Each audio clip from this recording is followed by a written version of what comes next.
Hello, Joost. Hello. Welcome to the show in your own studio, which is a little bit ironic, maybe. Thank you very much for the invite. Yes. And we met a few weeks ago already in Amsterdam and started geeking out about facilitation. And you have such a body of experience over many years. So cannot wait to dive into that. Me too. Looking forward. And still, I always start with the same question. When did you start calling yourself a facilitator? Yeah, I listened to a couple of podcasts, of course, and I started thinking, when was this moment? And I think I had been facilitating a couple of sessions already. We're talking 15 years ago with young creatives and doing some exercises. But then I definitely didn't call myself a facilitator. I was just, doing things together, co-creating. But then at a certain moment, I got invited by the tax service of the Netherlands, and they invited me to participate in a workshop as kind of a young creative to give ideas how they could connect better with young people. And taxes, nobody cares when you're young. So I was there to kind of participate. And that day was very well facilitated by a facilitator. His name is Maurice, I still remember. But I remember that day, it's like, wow, this is really a profession. And he was super time boxed, very sharp. I loved the process. And during that day, I was just writing down how we actually did it. And I was like, this is super cool. I want to do more with it. And I think it was a couple of weeks after that, one of my clients reached out to me, ABN AMRO Bank, and they said, we have this really big project where IT and marketing have to come up together with a big campaign for B2B. I was like, you know what you have to do? You have to do a one-day workshop. And I think that's a moment that I start calling myself a facilitator. I said, I can facilitate it for you. So inspired by Maurice, I started calling myself a facilitator. And then they said yes. And then I really had to do a full-day workshop with very senior people from the bank. And I think I was quite stressed around that time. It was like 12 years ago. And I worked 3 weeks really, on a very detailed run sheet. I think it was like time box on the minute. I wouldn't do that anymore. And that went really well. And I loved the excitement of the day and coming out with really cool ideas for this campaign. And everybody loved it. So I guess that was really the moment that I thought, this is a profession. This is nice. I love this. And you can since do it. that moment, I did it a lot more. And I started calling myself facilitator. Beautiful. Thank you. And I find it fascinating or beautiful to see that this one experience has really made a change in your own life. So this is what we can actually do with our craft to make a change in our participants' life if it's well facilitated. And then I had to laugh that as we become facilitators and we love and see the impact of a workshop so much, then we have this hammer and we see nails everywhere. So you do need a workshop. Yeah, I think you can, if people would do a lot more workshops, it would save a lot of time, frustration. It's a lot more fun. I think, my work is mainly with very large companies. The time they lose in 1 hour meeting, next week another hour meeting, the week after another, I think they lose half that meeting just by, where were we again? What was the topic? I think it's very efficient and fun, of course. But you don't want to workshop every day, of course. Yeah, and there's a space and a time for the workshops, and I agree. It's a moment where you can get away from the operational, really bring everyone together to think, to be able to create something new, to think new things, and to break up silos as you did 12 years ago already. Right? Yeah, definitely. For a large bank, what an opportunity. Yeah. So what do you think, what would you have been grateful for to know back then?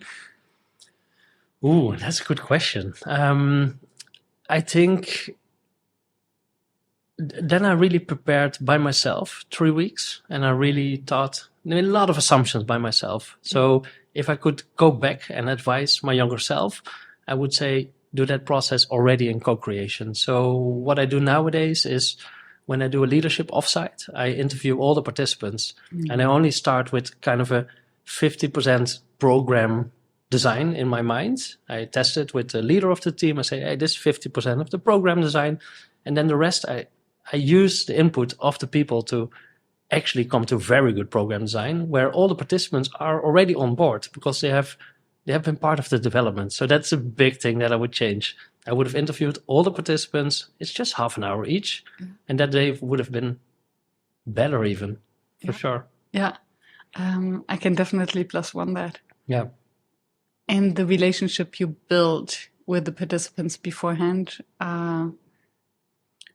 so useful. Yeah. And then also pay off during the work. Especially if you look at introverted people, when you have a one-on-one 30-minute call, then they can really share what's on their mind. And during a workshop, everything is very time boxed. There's usually a lot of pressure on it. So to get all the voices heard during that day is more difficult.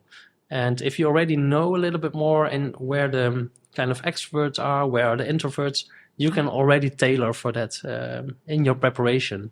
And I think that's very important. That's true. Yeah, because you also learn their preferences, maybe some red flags, maybe some issues between the team members. Definitely. Yeah.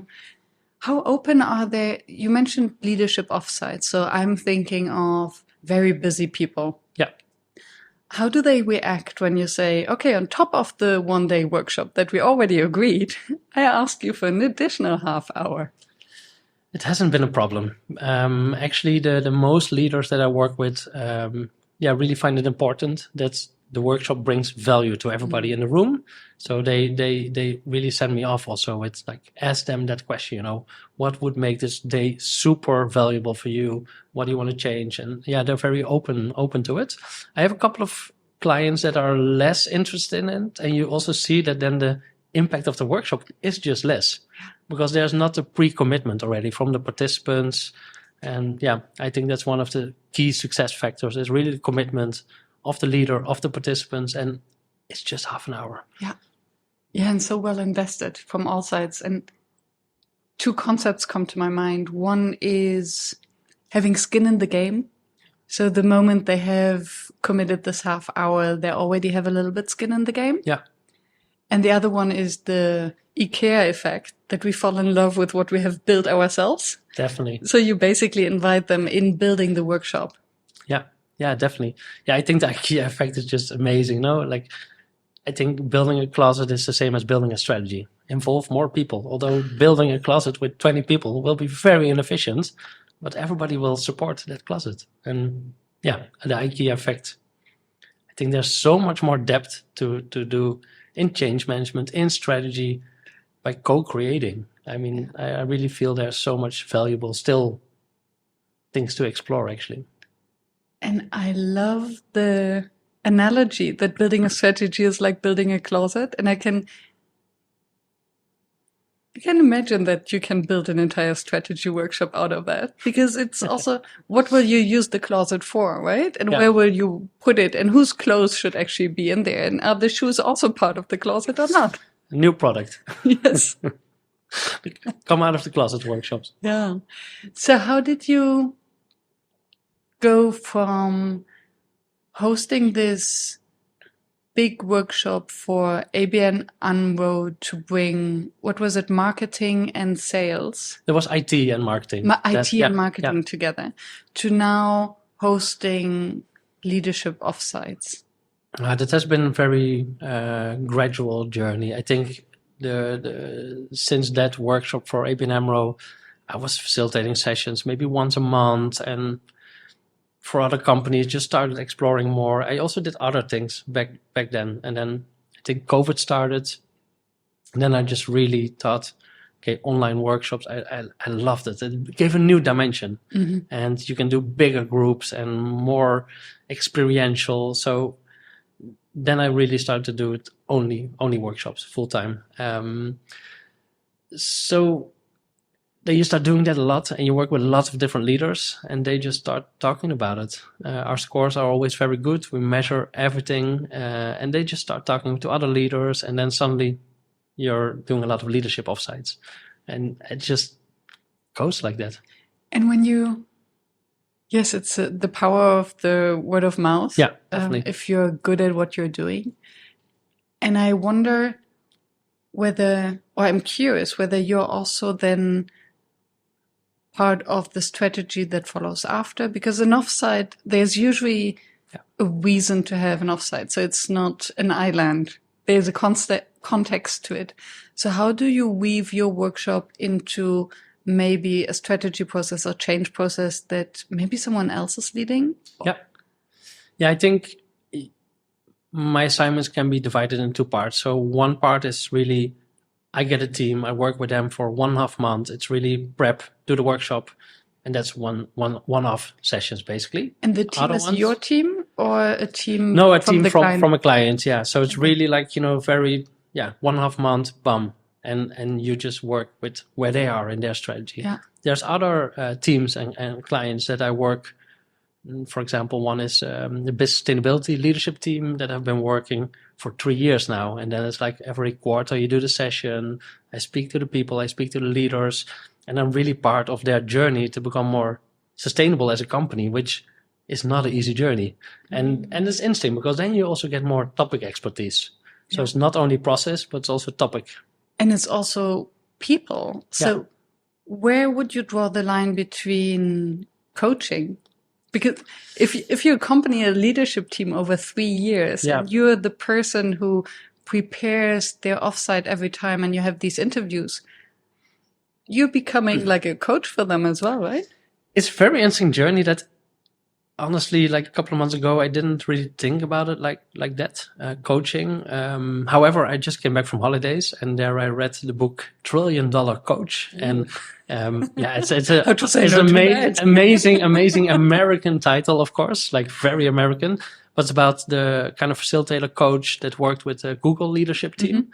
And what I really found very inspiring about his vision was that he worked with the leader of that team, but then also with all the individual members. So he could kind of sense in the group when one of the other leaders was, not feeling well. He could like take the tension out way before it became critical or escalated.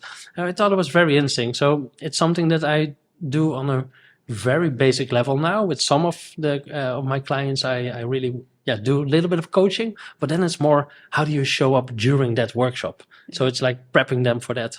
But it's not like the continuous journey through the year, but it's a field that I would love to explore more, because I think there's a lot of power, but you need time, you need a commitment from my side also, because I also like these one-offs, 1.5 months, bam, go for it. Yeah, I can see that. And it's a different responsibility then. Yeah, definitely. Yeah, you're much more invested. Yeah. Yeah. And how are you, or what's your opinion on the topic of neutrality of the facilitator? Because again, when you work for so long and so regularly with a team, I can imagine that you remember very well what they have discussed maybe 2 years ago and might have forgotten it, or topics that come up each time, which is a total blind spot for them. How much do you interfere? What is your role? Yeah, I find it difficult because you have kind of, the coaching, like you just touched upon, then you have your facilitator role, which is kind of really the core role. But if I look at what's another role that you can take, is kind of the consultant role, where you're like, hey, you guys already discussed this. Maybe this framework is interesting, or this approach, or why didn't just become more the advisor. Yeah. And that's, I find, a little bit of a tricky area. Whenever I step in there, especially if I have expertise on that topic, I'm like 17 years running my own company. Some areas I have topic expertise. And then if you cross the line between facilitator and consultant, it's really a tricky area because you're there as a facilitator. So I try to put my ego and knowledge as far as possible. Yeah.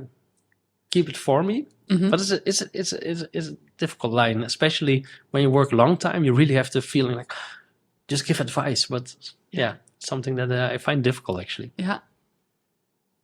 Yeah, definitely. I can relate to that. And then, sometimes I would say, okay, I put a different hat on. Yeah. Okay, let me speak. You said also sometimes. And I don't remember who it was, but another podcast guest mentioned that they would literally walk to another area of the room. Yeah. To say, okay, I'm speaking now from a different role, and that's why I'm standing here, to make it very clear. Smart. Yeah. And still, I think, especially talking to leadership teams, I think it can change the dynamic totally. Yeah, definitely. If I look back, so for 3 years or something, I measure always a participant score and kind of the leader's score, like, you know, an NPS, Net Promoter Score. So in how much would they recommend working with us to a friend or colleague. And then if I look at all my scores from the last 3 years, they're quite good. And then I have one score that was not good, like I think 2 months ago or something. Good, not good, it was still 7, but yeah, definitely below my average score. And I analyzed why was it not good, and that was because it was on communication and marketing, which that's my area that I have the most expertise in.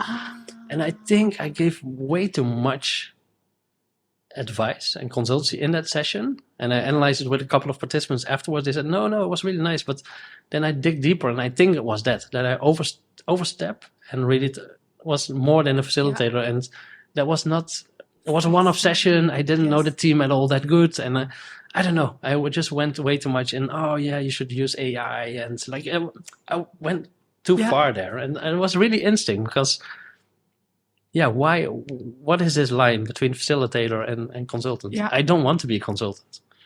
And you are such a facilitator just by the level of self-awareness to realize where this comes from. And I can very much relate to it. And I think it's almost even unconscious that we then also get excited about the topic. And then sometimes, it's a word here or it's that slips. And I wouldn't be surprised if it's not even the words or the specific advice you gave, but maybe just a tone of voice or something in your body language. Because I think what the groups often pick up is any sort of judgment. Yeah, definitely. Yeah. And that's something that we somehow sense, even if it's not outspoken. So, and I have it a lot when I work with beginner facilitators. Mm-hmm. And say, my groups don't come up with good ideas. Oh, yeah. Like, of course they don't, because you're judging them all the time. Yeah, exactly. That the ideas are not good enough. Yeah, I mean, it's the difficulty about being a facilitator. Your only role is to empower the people in the room and make them work smoothly together. And I mean, that's your only role. And don't step over it if you really want to be a facilitator. And otherwise, you need maybe walk to a different part of the room or like, put yourself in a team. There are also teams that I work, for years now, and they know that I like to also give ideas. Then it's accepted because they already know, and I've proven myself already. Yeah. But with a team that you just work with, be the facilitator. You can always become a consultative facilitator later in the process, but it's a big trap to do that in your first session with a team. Yeah, or outside or after the workshop to help them to make sense out of it. And I can perfectly see how you can switch roles in the process. Yeah. That you're the coach before the workshop, then you're the facilitator during the workshop, and you're the consultant to make sense of it afterwards. And that's what many leaders also ask me. They say, hey, you work with a lot of leadership teams. What do you see as a logical next step after this workshop? And how would you make sure that the team gets commitment and that we can follow up? Because that's, of course, one of the big, since I started doing workshops like really long time ago, there's so many good stuff happening in a day, but so not enough stuff happening afterwards. I mean, that's the big thing about workshops. Yeah, I like to compare them to parties. Oh, yeah. So the next day, nobody remembers anything and nobody wants to clean up the mess. Yeah, it's really one of the pitfalls of a workshop, for sure. Yeah. And then again, it makes sense when you really have a process on how to follow up and also prepared it beforehand. Yeah. I think ending a workshop well is a high art. Yeah. But it's not like, we won over, so okay, it's finished.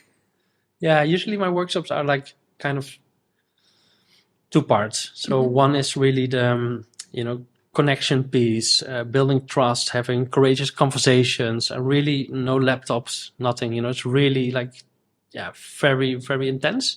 And then the second part is really usually creating a one-pager on the topics that you want to have output on. So I think 99% of the workshops of the last 3 years have had like some one-pager as an output, because I don't like it when you walk out after a full day with like, oh, we had great discussions, but yeah, I'm a very practical oriented person in that way, quite red. So I really want to have that output. And even if the team doesn't ask for it, I try to push it in. Yeah. Because half a year later, what was it about? What did we discuss? Yeah. It's and I like the balance that you still have this kind of connection. So it's connection over content, right? First you need the interpersonal, the trust. Yeah, and then in the second part, you do really the pressure cooker style. So work on a one-pager, or I use video a lot, make a video page. And then you have these videos afterwards also that you can share in the wider organization to your teams. And also half a year later, you can look back at, hey, this is what you pitched on the project like 6 months ago. What happened? I love that. And now I understand this is where your previous career kind of comes in, right? Where you're more in the production. And I think especially for leadership teams who they have to speak quite regularly in front of a camera, and many, I believe, still don't feel so comfortable. And if they're amongst themselves, it can also be very trust building. Definitely, yeah. Because you're vulnerable. Yeah, and it's the pressure that I also really like when there's a camera rolling. Suddenly it's a different thing. I love that. How large are these workshops usually? So it depends. Like the most kind of really leadership teams are between 8 and 20 people usually. So that's, I think, 80% of what we do is these kind of sessions. And then we have 20% of what we do is really large sessions. I think last year I facilitated a workshop with 1,600 participants. 6 and 2 zeros. Yeah, that was mental. But yeah, that's really very unique. I mean, that doesn't happen every quarter. And this was interactive with breakout rooms. Hybrid, interactive, global participants. Wow. It was the most stressful day of my last year, for sure. I can imagine. How do you make sure that the tech doesn't break down? That was, of course, the big issue. So we had a television studio where the facilitators were broadcasting from, but then there was people from all over the world in rooms, breakout rooms, some in auditoria with large groups. And then the issues were, I think it was somewhere in Switzerland, the audio system was not working good. Somewhere in the US, the video line was breaking up a little bit. So you get these kind of tech issues. And you can dry run as much as you want, like we did. On the day itself, you always have something that doesn't go well. So that makes these kind of productions very stressful. Yeah. And that's why you shouldn't do them too much. A leadership session with 10 people is much more controllable. Yeah, I bet. I was just wondering, imagining these leaders to sit around a screen, because yes, it is output driven and they walk away with something, and still the screen breaks some sort of the conversation. How many people are sitting around a screen, and how do you come up then with one outcome? Very practical. You mean in this kind of hybrid setup? No, in the in-person offsite leadership. When they produce a one-pager. Oh, yeah, no, but it's all in breakouts. You work, we do a lot of kind of relay stuff. Mm-hmm. So, for example, it's 3 people working half an hour on one pager, then they connect with another team, give feedback on each other, align on each other, make choices. So it's a very structured process in that way. So it's a mix between almost a world cafe. Yeah. Yes, but much more... I guess World Cafe for me always has a little bit more, definitely the concept is the same, but World Cafe always is for me a little bit more on the soft side. Mm-hmm. While the relay is then kind of World Cafe, but very, result oriented. You need to get this one pager out. And the teams stay together. Yeah. Okay. And you get feedback, and you really get kind of permission to kind of really give candid feedback on the other teams. And in that way, everybody hears each other, but you really come to something together without endless discussions with 10 people, because that's something that never works. Yes. And if you're tiptoeing around each other. Yeah. Are you preparing them for the candid feedback? Do you The have whole day is built around that. So the kind of morning prepares them. It's like one flow leading that you're ready to give candidate feedback because you have built the trust, you have built the connections, you had fun also together, and then you're ready, and you also get permission to, your only role is to put on this kind of black hat and be super cynical. Why is it going to fail? That's your role. It's like shoot on it, and now it's the time. True. And I think if you feel the connection, the trust, and you're aligned on what do we want to build and why? Yeah. Then also it's clear that the feedback goes in the right direction. Definitely. Yeah. And then it's important to have worked on all the personal issues beforehand because in such a situation, they all come out, right? Definitely. Yeah. What I like, because this has been a model that I use for many years already, and many times in the first part I also use things like Lego series play to really get the right energy in the group. And then one of the teams I started working with in February said, hey, we want to work with Lencioni's leadership model. I'm not sure if you're familiar with it. And it was me neither. I said, oh, interesting. I read the book Lencioni on leadership, and he describes this pyramid, which is very interesting. It starts kind of with trust. If you have trust, you kind of can engage in healthy conflict. So that's the second layer in the pyramid. If you had really healthy conflict, you kind of can commit. Maybe you don't agree, but you can commit as a team to where we're going or on important issues. If you can commit, then you can keep each other accountable, and then you get results. So this is his famous pyramid. But then in the book, it describes how to build trust, because, if you unpack the word trust, I don't like it actually, the word trust, just the word trust. But if you unpack it, it's about vulnerability. It's about getting to know each other. So in the book, and it's really easy read, it's like a novel. So it describes a manager, a new CEO of a company that finds a dysfunctional team. And how she starts building that team is in offsites, but it starts with sharing personal stories. How did you grow up? What did you want to become? Like really these personal stories that are many times forgotten in companies. So I know teams, especially now in kind of the remote world, they never met, they never had a drink, they never talked about who they are, how they grew up. So this layer, that's how you build trust and how you build vulnerability. And only when you have that, you can kind of engage in a really interesting conflict. And that's what I feel as a facilitator.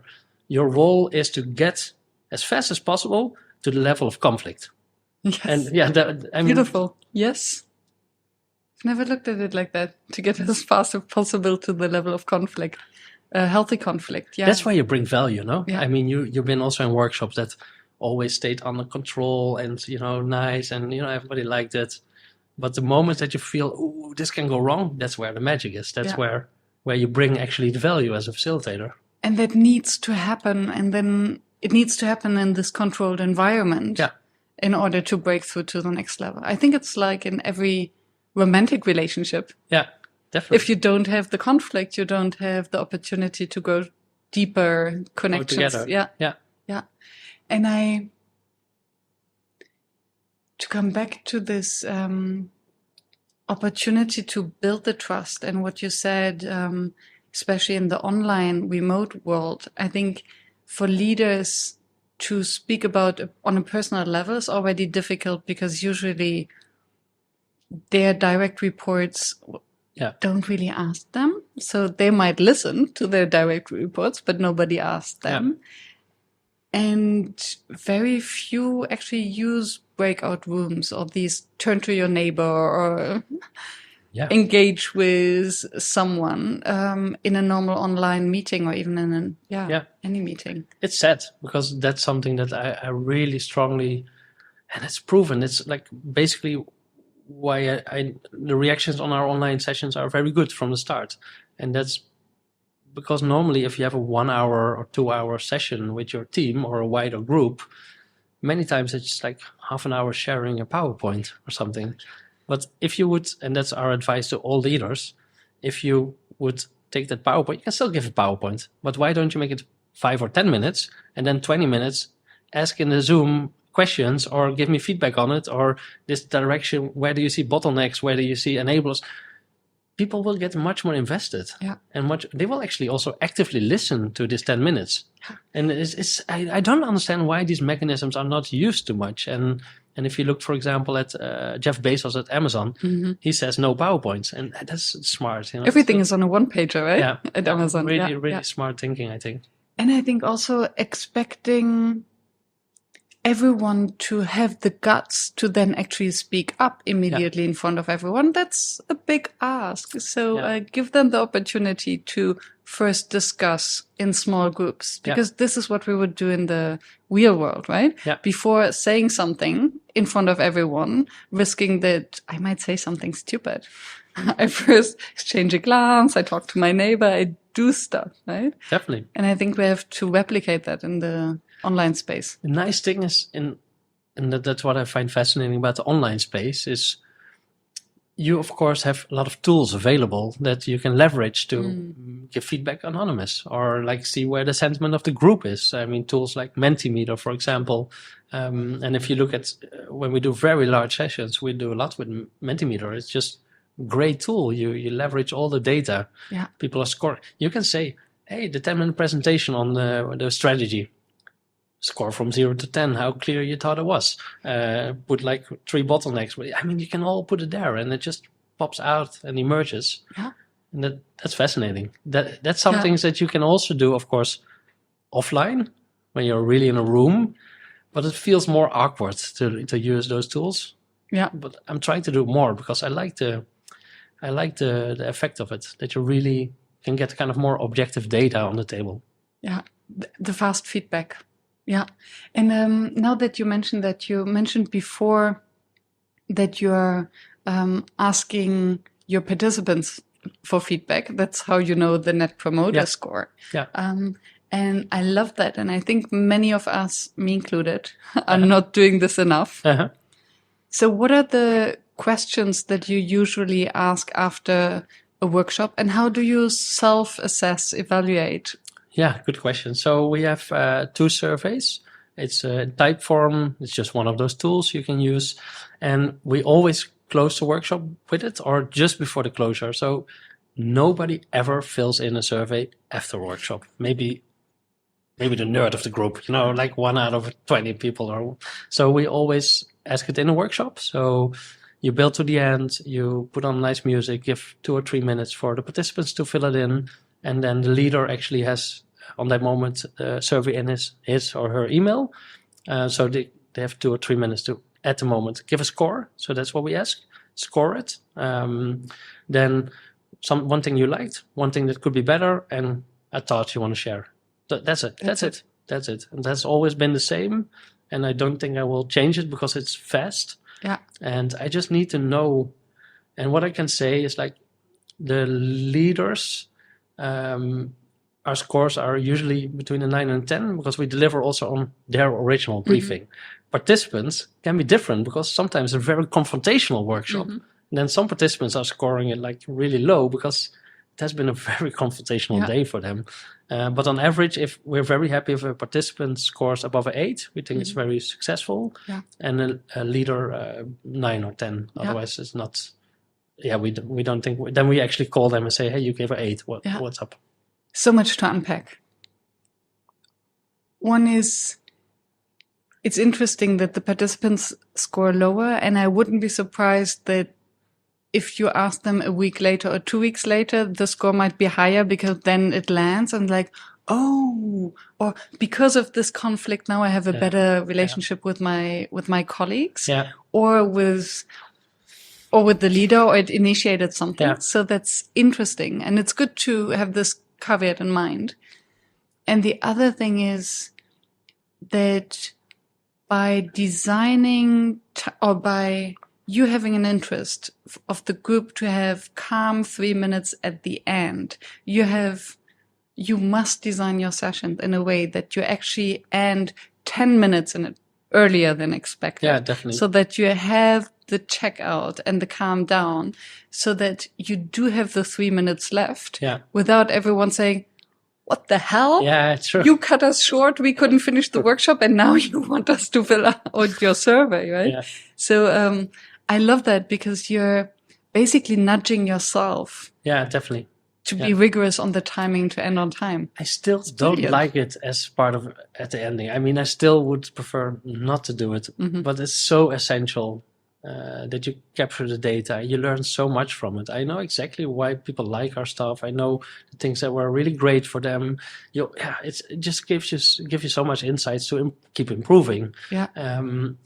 However, I still don't like it that you have this really cool flow all day long, and then we have to do a survey. It still feels not great, but it's what we do because you need it. You really need the data, and also there's a lot of times input for next sessions. No, from the survey, these things came out. Yeah, it's really really interesting. And I think if you're working on a continuous level with a group, then they will definitely understand it. If it's a one-off workshop, it might be more difficult to actually... It's actually the other way around. Oh, really? Yeah, so for me, when it's a one-off, then the group needs to really give their reactions. But for example, the team that I work now 3 years with, I don't ask it anymore because it's just like, it doesn't take. No, it's, no, it's really... it's mainly with new teams, and you do it 2 or 3 times, and then I kind of stop because otherwise it's like super repetitive. Yeah, I just know basically because you know the team. According to you, what makes a workshop fail? I guess commitment. If I analyze workshops that I thought were bad or really not good enough, it was all about commitment. Of course, you look at yourself. So, like I said earlier, the workshop that I scored lowest, I think I got too much into the consultant role.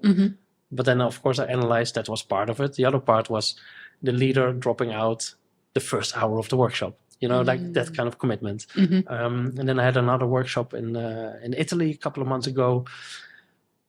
I don't know, everybody had different agendas. There were more urgent things. So it wasn't that urgent to be together. There was not essential, critical stuff to be decided or to be there. And then it also wasn't just a little bit messy, and also there, the leader dropping out. So you have this with leadership sessions that more urgent things pop up. And I really don't mind. I can facilitate around it. I can iterate the day. But when it's a continuous thing during 2 days and you don't feel the urgency in the whole group, that's difficult. And before the session, I already had that feeling because I was interviewing the people. And then I should have been much more tough. But your plane is booked to Italy. Yeah. You're not going to cancel a whole workshop there. So I think it's commitment from the participants, and then maybe be more ruthless. It's planned, but if there's nothing really critical to be together, don't do it. Yeah, reminds me of the topic of skin in the game we mentioned earlier. Yeah. And I can also imagine that it's maybe avoidance.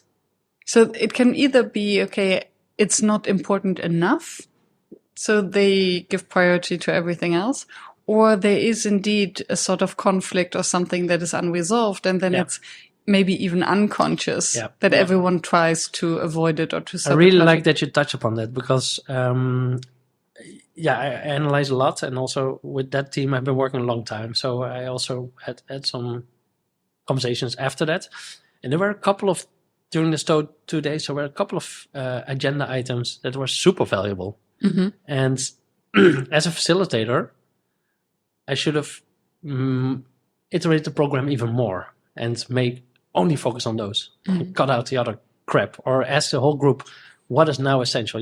Hey, I don't feel a commitment. I should have and I did it on day 2. I said, looking back on day 1, I'm super disappointed, where we got and the commitment from you and also myself. I really gave kind of this emotional speech as a facilitator, which I'm definitely not used to. But I should have been more ruthless and say, hey, if you have something, just go out and we do it with this group, and then this group, what can we bring value now? And I like it a lot with leadership teams when you can iterate during the days, and I always do. Well, I should have been much more ruthless in it. Yeah. It reminds me of my previous life when I worked a lot with leadership teams, because I was in the strategic area of the university. And what I observed was that whenever there was a critical point on the agenda, everything else took forever. Oh yeah. Yeah. So they would, It's and I think, procrastinating. yes, totally. And I think it's unconscious, but then they would spend hours discussing about how to name a meeting room. Ah, yeah. And then suddenly, oh, we don't have time no to time discuss left, about that. Or, we only have 5 minutes left. Let's vote. Yeah. And then everyone kind of left frustrated. And back in the days, I wasn't there as a facilitator. Yeah. But I think it was something that has really caught my attention, and that now being a facilitator, I know exactly, okay, if there are important topics at the beginning and then nothing else. Oh, nice. Yeah. Oh, that's really great. Yeah, I like that. And I find it difficult to put important topics immediately at the beginning, because then you maybe didn't build a flow yet to be ready kind of to talk about the really important issues. But it's a really good thought, actually, to instinct. Yeah. Yeah. And still, yes, so the connection first, the warming up. Yeah. But then everything that could be a distraction. Yeah. Yeah, and some teams you already have the connection and you don't need it at all. You can just, I mean, there's some teams I work with, it's just like accelerated working day. It's like, hey, let's see if we can save 2 months of your time in one day. And I mean, because you worked already with them and they are a super high performing team. They trust each other. Then it's really, okay, a very structured time box process, which is also really nice to design. Thank you. Thank you for pointing that out, that yes, in general, we like these kind of openings, and but then everyone has its space, and we don't have to force it in. Exactly. If it's not, if it doesn't fit, or if we know the group. Yeah. And I've been doing kind of things like design sprints already quite some time. And then I have this concept, sprint in a day, and then I just take one topic and sprint in a day, including prototyping and testing. And you can do it in one day. And people feel so excited that you can get the insights and prototyping and testing in one day. And they're like, is this possible? I mean, I love that also, that you really have, okay, yeah, we'll lose ideas, we'll lose a lot, but at the end of the day, you will have a tested concept. That's amazing also. Interesting. Yeah, I was thinking whether the design sprints are actually dead, because who has 5 days? I think the 5-day design sprint is a difficult one, and it was always difficult with my clients. They're large companies; nobody has 5 days, and I'm very fascinated still by the concept, the structure, and now you have really things popping up that are very interesting. I don't know if you know the company Board of Innovation in Belgium. I have to shout out to them. They are doing like this AI design sprint where you have synthetic users testing and getting the insights from. So extremely cool things are happening with design sprints, because you don't need all the humans even in anymore. You can even have AI generated personas. There's a person that did a full design sprint with just AI generated people, which instinct stuff. So I wouldn't say the design sprint is dead, but maybe the 5-day design sprint is also not dead, because I think this concept is super strong. Yeah. If you can spend 5 days, but nobody takes the time. I must laugh, because I had so many conversations with other facilitators whether AI will replace facilitators. And now, while we are all looking in this direction, no, AI is replacing our participants. Shit, they're gone. Now, I think it can really make the role of participants in the workshop very, very interesting, very different. Yeah. I've been experimenting quite a bit with it, and it's fascinating. It's terrifying, but fascinating. Yes. And it's actually a very interesting perspective to look at. Okay, AI can support our work, so we can co-facilitate or collaborate with AI, but how can we actually help our participants to collaborate with AI? Because I think one thing that I mentioned earlier, many complain, the groups don't have enough ideas, or the ideas are not good enough. AI is fantastic in brainstorming ideas. Definitely. Comes up with great ideas. And why don't we help our groups to not do this just themselves alone? Yeah. and then do the real hard stuff of what does it actually mean in our context. Yeah, it makes it more complicated. Also, I've been now 6 months. I'm training people in AI, and then do hackathons with AI, and really let them ideate with AI and choose ideas. And it is difficult because it goes so fast that the people really have to get used to it, and they get really excited about it. But then the adoption in their day-to-day life, or really doing something with it, you get a little bit maybe the IKEA syndrome. It's not still doesn't feel like it's made by them, and they maybe have less ownership. So you get also in that instinct areas, like the ideas might be better, but if you don't feel it's your ideas, I mean, an idea is nothing if it's not executed. So do you have the ownership? Do you have the commitment to actually roll with it? Thank you. It's the instinct. And it's, thank you. Brings a podcast to my mind that was released today with Jason and Ian. And they speak about ideas that we are not thinking ideas, but we are sensing ideas. Yeah. An idea is an embodiment. Yeah. Exactly. And we don't sense into an idea. We cannot feel an idea. You need that's that not connection. ours. Yeah. Yes, you're right. Would have been so easy. Yeah, no. We still need people. Happily.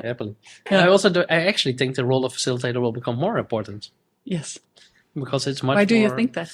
Yeah, but I think if you also look at leadership, it's many times making the decisions, putting the vision there, but then the biggest thing is actually how do you get everybody to go in the same direction, to work along and work to the common goal. And then you need to be a facilitator as a leader. You need to get everybody's opinions on the table. You need them to feel the ownership of it. And I think their kind of co-creation is key. So if you co-create with your teams as a leader, they will get co-ownership. So I think facilitation, not only as external facilitators, because we're there maybe to spark something or you to give a lot of trainings. I think every leader should do a training with you because they need to develop their facilitation skills and understand that if you want ownership of your teams, you need to ask them what you want, what they want, how they see it. Otherwise, they will never have this certain ownership of it. Yeah. And coming back to what you said earlier, what makes a workshop fail? Lack of commitment. Yeah, definitely. And I think this also makes any team or any project fail if the team is not committed. Yeah, and the commitment starts... You can only commit if it's clear what you're committing to. And I think if you look at strategy, especially in large companies, I think there's even research like 2 out of 3 people in a large company doesn't know what's the strategy of their company. Yeah. So if that's not clear, what are you committing to? Yeah. That you do your best every day? Awesome. But are you going in the right direction? And it's still unclear. And I think if leaders would be more kind of a facilitative mindset, they would ask like, what does it mean for you? What's the definition? Is it clear? What's coming up? What does it mean to you? And really get this sense of alignment and even a shared definitions, because the language issue is not, okay, we all speak English, but we mean different things with the same words. Yeah. So there's just a lot of fuzziness. So what are you actually committing to? Yeah, especially if we rely on these buzzwords. You mentioned that you don't like the word trust. Yeah. And I guess it's for that reason. And it brings to my mind something that you mentioned, I think it was before we hit the record button. Sorry, audience. Where you spoke about the importance of having kind of change agents, or to enroll the organization in the strategy process, and to basically, I don't know whether you use the word train them, but enroll them so that the strategy doesn't stay in the leadership offsite. Yeah. Yeah, I think that's really, and it's again, getting this ownership. So maybe it's interesting to share one example. Very proud of one project that we did over the course of the last year for Booking.com on sustainability in APAC. And there the APAC leadership team is super ambitious on sustainability. They want to be the go-to sustainable travel provider. Very difficult, no? Because tourism is already not very sustainable. And So there's 500 people in APAC. The leadership team is all aligned. We want to go for this. It's a really clear goal. And then they actually invited all 500 people to give their opinions about it, share their thoughts, enablers, blockers, really get on board. And then they had an open call to action. Who wants to become kind of a facilitator of change? Who wants to be a change agent? And I think 35 people enrolled, and they started like moving forward projects, 5 projects, really as proof points, investigating, and in that way driving change within the organization. And we kind of guided that whole process and facilitated the big sessions with everybody. And it was just amazing because you get the enthusiasm, you get the ownership, and you don't want to be there in those projects. You want to build these capabilities, these skills of people investigating, testing, prototyping, learning how to do storytelling, really skills building, so they can become change agents. Still not an easy mission, but that is spreading right now. That's beautiful because coming back to the language, those change agents, more than 5% who actually enrolled in that, they do speak the language of each other. They're closer to their colleagues, so they know what stories to be told and how to make the small changes that will sum up to be sustainable. And I think that also connects a lot to, as a facilitator, you're there to kind of empower, to spark some energy that's really needed to build some momentum, give energy to the teams, but then they should do it.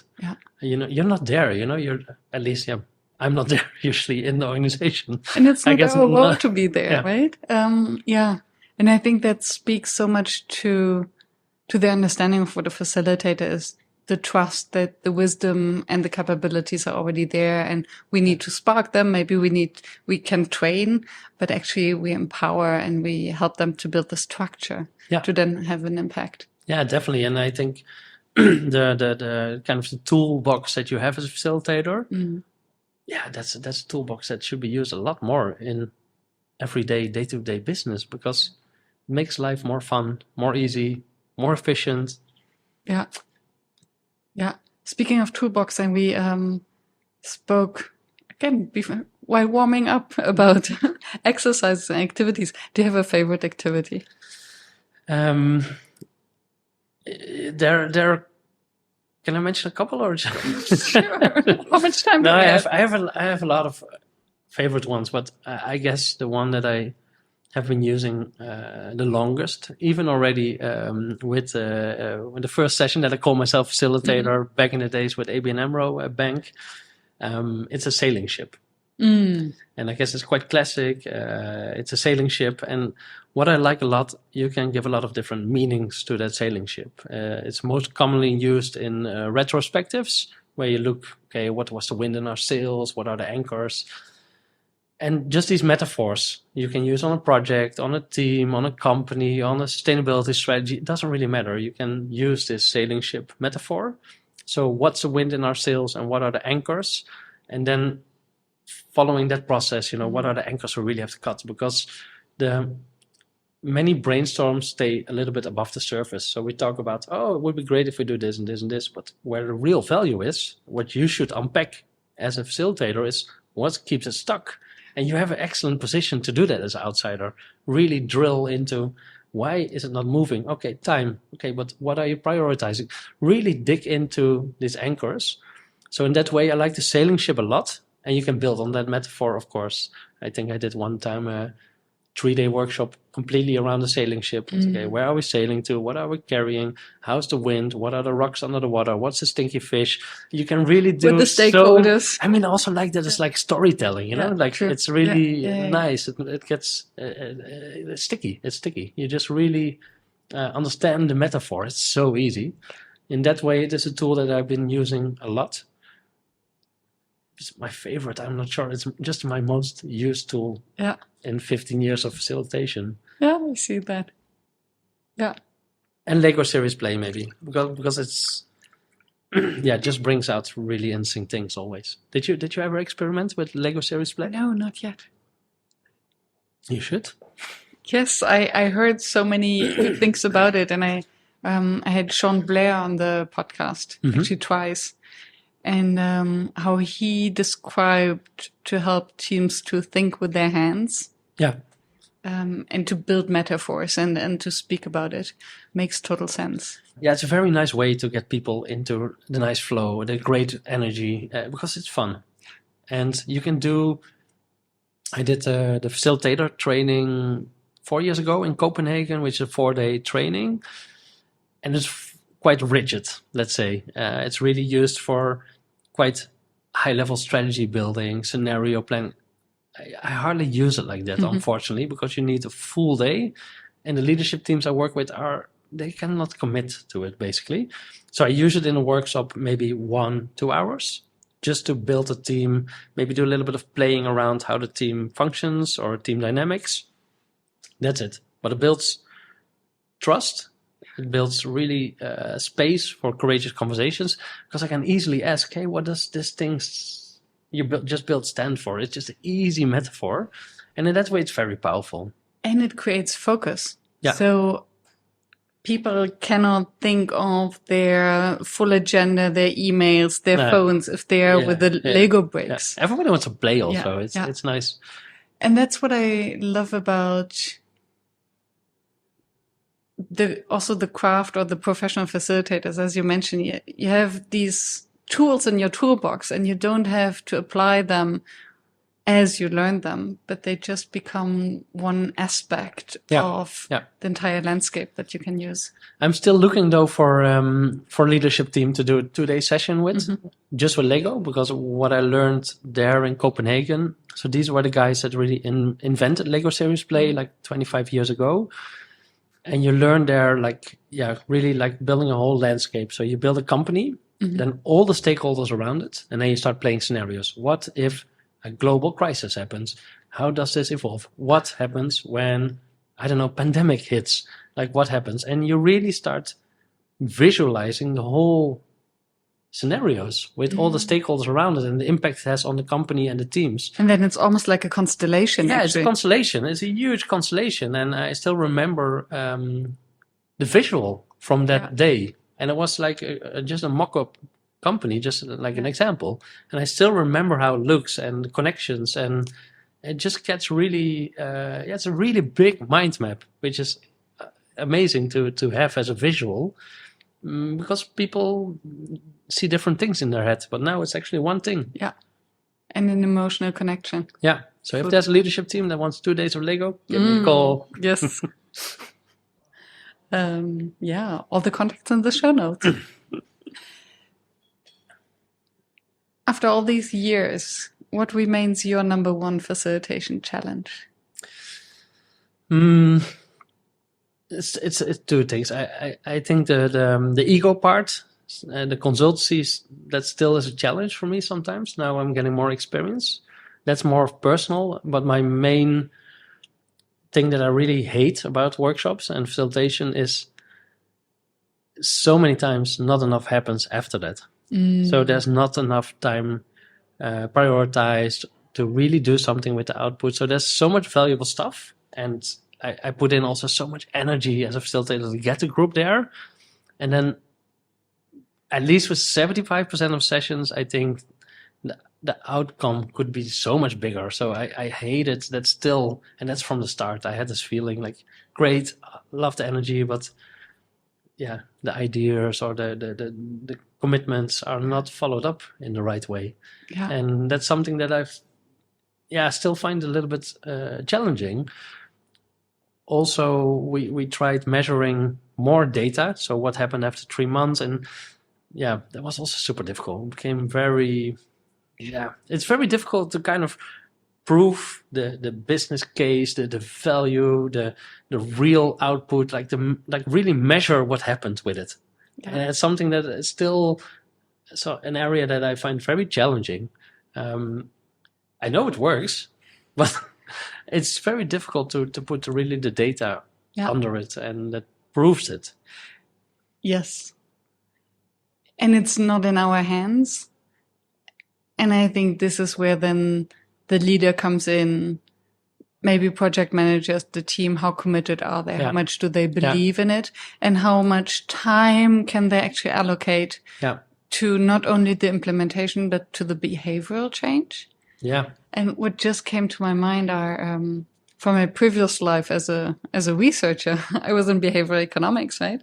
So it is the entire research on how do we change habits? Yeah. How do we get people to go to the gym more often or to lose weight? And there were so many studies paying people to go to the gym, making them pay if they don't go to the gym. Competitions, peer pressure. That probably worked better, or not? Yes, but then also only on the short run. Yeah. Peer pressure. And it's to really have a lasting change. Yeah. I think at the end it boils down to personality type. Yeah, personality type, and but really skin in the game. Yeah, no, personality type definitely. But I think everybody can build a habit. But to build a habit, you need willpower, time investment, and no, not only willpower. So when you were in behavioral economics, I guess you know BJ Fogg with the Tiny Habits or now Atomic Habits, all these books, and it's just taking the small steps and have the triggers on the right moment, and you need the willpower, but that's only 1/3 of it or something, and the rest is like surround yourself with people that have that same habits. But it is difficult. It is really difficult. But I think if you take strategy, if you boil it down to what makes a difference, it's the habits. That would be an interesting area to. Yeah. And then it's actually, because what you're saying means that then it's a design problem. So how can we make the time? How can we create the teams that definitely that work on this together and can be each other's accountability partners? How can we create the nudges, the incentives? And then you need an entire design structure around it. We did experiment with these kind of things in a couple of sessions, mainly with kind of building a tiny habit based on BJ Fogg's theory. And then we had buddies afterwards, but we never checked in with the teams how it actually worked. we should have done that, but it really is interesting. If after a session, if you want to overcome this challenge, like what really happens with the output or the outcomes of a workshop, that would be great to do more. But this time commitment, getting this, really taken very serious, it's not easy. And you really need a very dedicated leader is going to drive this. And I think it's also to boil down the expectations. So you cannot build all the habits and do all of it at the same time. But then what is the one thing that would make the biggest difference? The 80-20 rule. And how can we make sure that this small thing will be implemented? And let's forget about all the rest for now. But then I think we get so ambitious. Oh, there's so many ideas, such great plans. Why should we only focus on this? Yeah, but that's interesting. So we kind of did a repositioning of Limelights in the past year, and we have kind of distilled 3 areas that we work on with teams. One is kind of the connection area. It's really team dynamics. Do you connect with your company strategy? Really the connection piece. Second one is strategy. Do you have clear strategy, 3-year vision, must wins, really strategy? And then the third bucket is really this one. It's how to accelerate. And then we do exercises as 80-20. Okay, just cut out all the noise and focus on the things that really matter. Habit building, it's really all in the acceleration bucket. If you have good connection, if you have good strategy, then it's about building the habits, the mechanisms, focus, and take out the noise. But that area, not too much teams are ready for that. Yeah, it hurts.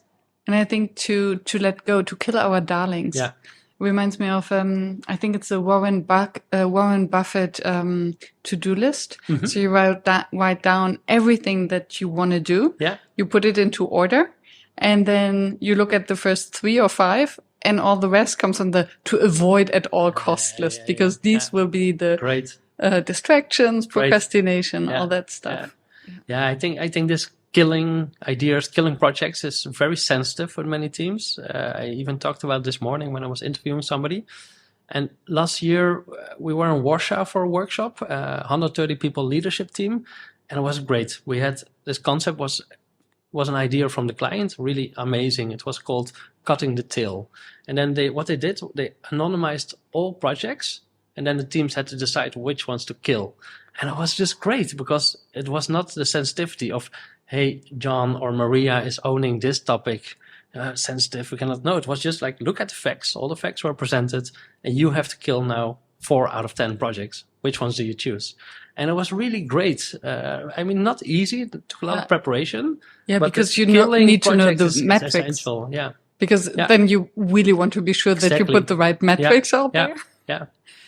And the idea is fantastic. Yeah, it was really great idea, and it worked really well. And did they follow through? Or did they say, oh, actually, yes, everything works, but this particular workshop? No, I think they actually followed through because it's, again, coming back to the urgency. It was urgent for them to cut some projects. They were doing way too much projects. But many companies are adding priorities, And usually because of sensitivities. And like, oh yeah, this particular project we cannot kill because... You get again the kind of the IKEA syndrome again, like I built this project, I cannot kill it. Yeah. But if you look objectively as much as possible to it, you should. And I think there's actually a mental shift that needs to go on, because I think it's a similar problem that we have with over-inviting people to meetings. Yeah. Over-inviting people to meetings, over-engaging in projects, not saying no. Yeah. And this boils down to avoiding conflict. And maybe because the trust isn't there, right? Yeah. Yeah, I think in the Netherlands we have this saying, probably it will be terrible if I translate it, something like doctors that are not like, hard, like soft doctors, make stinky wounds. So if you, I probably translated it in the wrong way, but you get the point, I guess. And it's, if there is like a wound on your arm and you don't have any medicine or hospital, take a lighter and burn it and it will be good. Yeah. If you just like put a little bit of water on it, you have to be hard sometimes. You have to be clear, kill things. And it's really, I work with lots of leadership teams, this killing projects, all of them have a big issue with it. And also with deep prioritizing. It's a big issue because they do put on new priorities, and also leadership above them has, new priorities, we have to prioritize. But the word deprioritize it's not a very common. Yeah. And I think if we just look in the mirror and at our own lives and projects, and what gets our attention grows.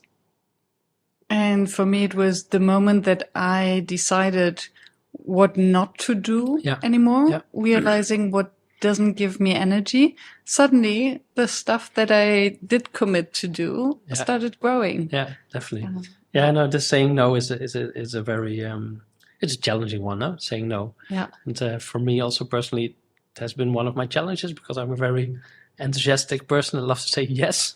And I was earlier this year. I was in Mexico.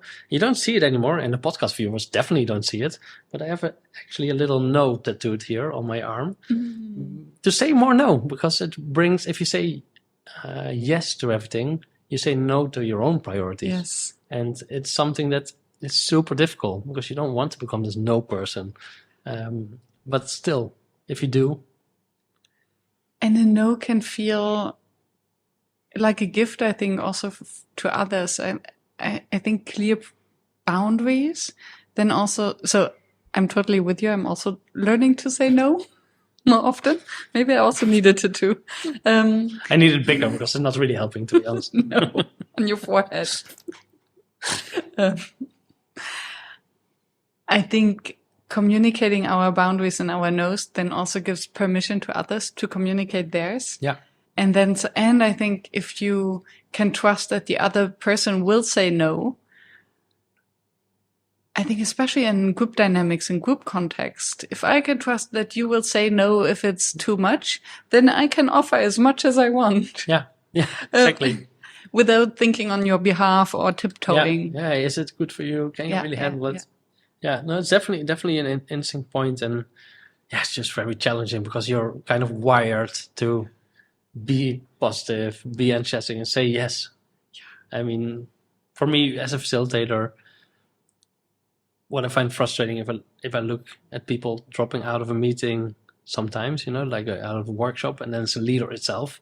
It's like, could you not say no at this moment? Your team is here. Like, should you not have said no?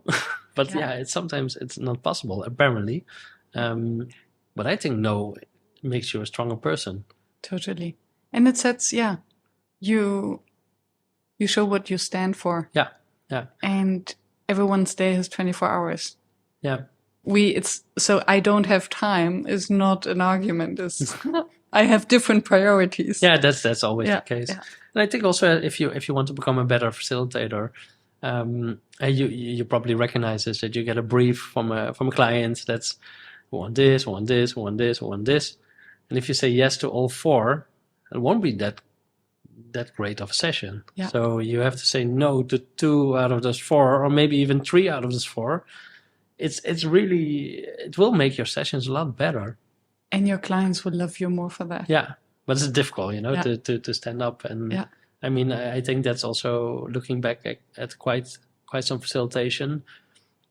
I would say less is more is definitely one of my big learnings that I still have to remind myself on, because I'm also used to that too much in the day. Less is more, because it always plays out that there are some topics that need more time. It's always like that. Yes. So true. Wow. Yeah. I think we spoke almost 1.5 hours. I didn't track the time. Wow. Me neither. Normally I'm a time tracker, but now... Was there something that you would have liked to discuss or to mention that we haven't touched upon yet? Not really from my side, but yesterday I was listening to one of your earlier podcasts. I think it was number 96 with John Varney. And maybe to end with a quote from another facilitator. I really like what he said about kind of the role of facilitators. He literally said it's a role of a facilitator to lead the leaders, to kind of raise their game, to work together on a positive world and really guide them in the right direction, and not only to profit. And I really like that he said that. And it made me realize that, it's a choice you can make as a facilitator. To drive that, and that's something I really liked. So listen to episode number 96 with John. Thank you, and also for raising awareness of our responsibility. So we do have a superpower, and we can do beautiful things with it. Bring us back full circle to your first experience in a workshop that led you on this journey. Yeah, and definitely not ready on this journey. Still, hopefully lots of interesting challenges ahead. Yeah, in changing lives. Yeah. Thanks, Joost. Dum, da, da, dum.